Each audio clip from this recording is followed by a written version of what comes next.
Robert Heriot Barclay was a British naval officer who was engaged in the Napoleonic Wars, and its North American counterpart, the War of 1812. He was born at Cooper, Fife, Scotland, the son of the Rev. Peter Barclay D.D. and Margaret Duddingston. He entered the Royal Navy in 1798, aged 11. In 1805 he was promoted lieutenant, and took part in the Battle of Trafalgar aboard HMS Swiftsure. He was subsequently appointed the second lieutenant of the frigate HMS Diana, serving in the English Channel. In November 1809 he lost his left arm while leading a boarding attack on a French convoy. After recovering, he continued to serve as lieutenant aboard several ships and smaller craft on the North American station. After war with America broke out, the commander-in-chief on the North American station detached Barclay and two other lieutenants to act as captains of corvettes on the Great Lakes.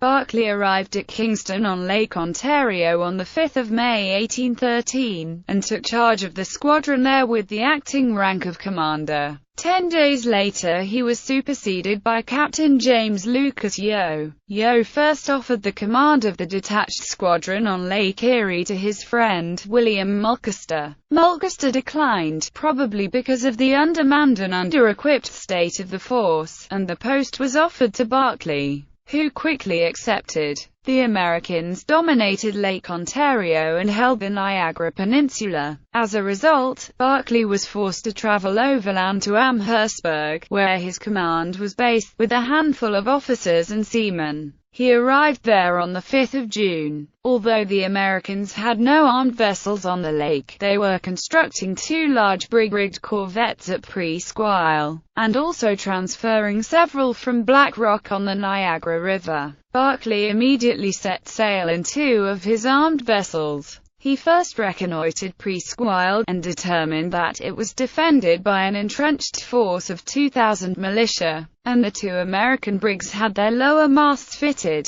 He then proceeded to intercept the American ships from Black Rock, but missed him in hazy weather. Although at one point the two forces were apparently only 14 miles apart off the Cattaraugus Creek. For the next few weeks, Barclay maintained a blockade of Presqu'Isle, preventing the Americans under Oliver Hazard Perry from crossing the sandbar at the mouth of the harbor. He meanwhile repeatedly requested that Yeo send him more sailors and arms, and that the Lieutenant Governor of Upper Canada reinforced the troops at Amherstburg under Major General Henry Proctor. Neither senior officer sent the requested help. On 28 July, bad weather and shortage of supplies forced Barclay to lift the blockade. When he returned 3 days later, Perry's force was free of the sandbar and apparently ready for action. Barclay reasoned that he was outnumbered and withdrew. From then on, Perry controlled the lake, and the British were unable to move supplies to Amherstburg.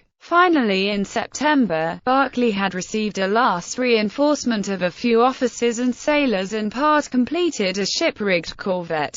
But no food remained at Amherstburg. Barclay set out to fight Perry's squadron, and in the Battle of Lake Erie his squadron was defeated and captured by the Americans. Barclay himself was severely wounded in his right arm. As was customary after any defeat or the loss of any ship, Barclay was court-martialed. He appeared before the court with one leg and his surviving arm swathed in bandages. The court exonerated him, stating, "The judgment and gallantry of Captain Barclay were highly conspicuous and entitled him to the highest praise." His promotion to commander was confirmed in November that year. In August 1815, he married his first cousin, Agnes Cossa, at St. John's, Westminster, England, and they had several children. In November of that year he was granted an annual pension of £200. Barclay later petitioned the Admiralty for employment, but received the command only of a bomb vessel in 1822. From 1824 to his death in Edinburgh in 1837, he saw no further service.